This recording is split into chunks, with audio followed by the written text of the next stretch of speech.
Baba! For today's ganap nga, pagkatapos natin pumunta sa may binyag, dito naman tayo dediretso sa may birthday party. Sobrang dami nga naka-sked ngayon, kaya naman mabubusog kayong manonood neto. O loko, ngayon nga lang din ulit kami nagkita-kitang magpipinsan at Diyos ko, ng kabordagol na ng mga katawan namin. Halos magkakasize na nga kami talagang lahat, Diyos ko. Nahuli na nga kami ng dadat ng cha-cha at natapos na nga daw silang magkain-kain, kaya naman umakyat na kami dun sa may event nila. Pero Diyos ko, talagang pabaknang na ang kavava nyo, charis. Dito nga ginanap yung birthday ng pamangkin ko sa may third floor ng bahay ng auntie ko. Sige, kahit anong oras, talagang naman, basta kainan, naksyuta.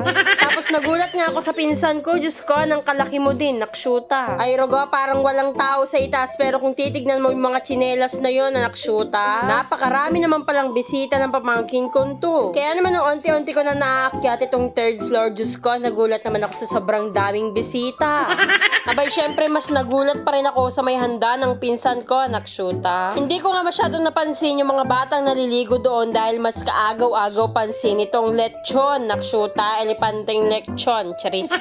O, bakit naman ganyan kahaba yung uso ng baboy? Ay, Rogo, buti na lang, konti lang din talaga yung kinain ko sa binyag. Diyos ko, nag-aantay pala tong lechon sa akin, naksyuta.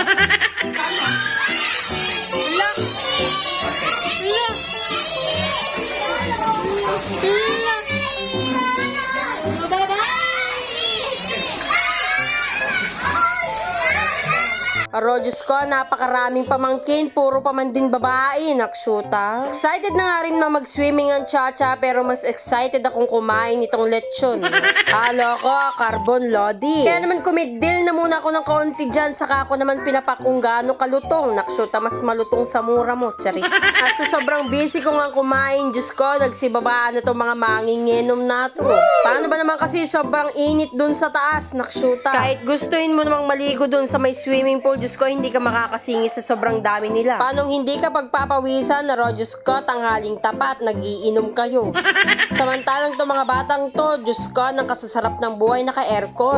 Kaya naman dito na lang din muna ako tumambay habang nagvi-video at nanonood sa kanila. Pero Diyos ko, tamang safety nga na naman sila dito dahil tapos na silang magbabad dun sa may swimming pool. At itong napakaganda, sobrang sarap asarin, naksyuta. Akala ko nga makakaidlip ako dito, Diyos ko, hindi pala ng kagugulo nila. Kaya naman nung lumabas ako, Diyos ko, umuulan na pala ng kalakas. Aakalain mo talagang may bagyo sa sobrang lakas, pero gustong-gusto nga namin dahil medyo lumamig yung pakiramdam namin. At sa sobrang lakas nga ng hangin, Diyos ko, nilipad na yung mga labahin nila.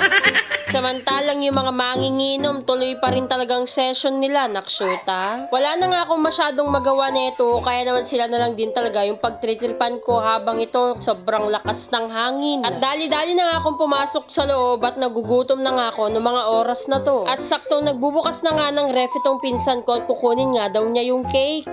Abay, kung siniswerte ka nga naman, saktong-sakto pa, no? Ang akala ko nga ay kukuha lang din siya ng kakainin niya, pero magsisilipin pala itong babaeng to, charis.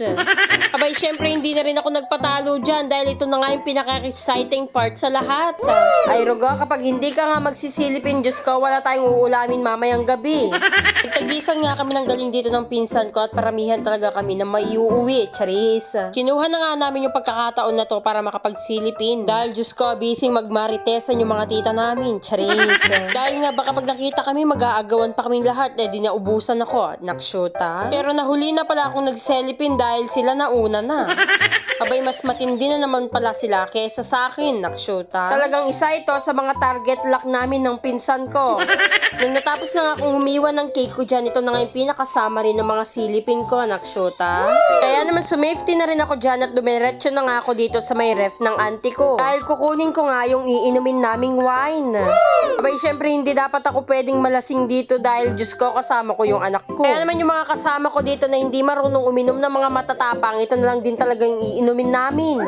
Dahil hindi nga namin kaya yung may mga alcohol na matataas. Dahil baka maghubad ako sa mga harapan ninyo pag nagkataon, naksyota. Kaya naman hanggang wine lang din naman yung kavava nyo at kaya naman tara, samahan nyo na kaming mag-shot. Kaya naman sa mga magba-birthday party dyan, wag na wag nyo akong iimbitahin dahil durbab na nga ako, wine pa yung iniinom ko, nakshuta. Kaya naman pinabukas ko na rin agad yung May sa kapatid ko at ito nga inaasar nilang painumin yung bata, Diyos ko. Kaya naman ayun lang mga kavava, salamat sa panonood. Kung hindi ka pa nakaka-follow, please naman.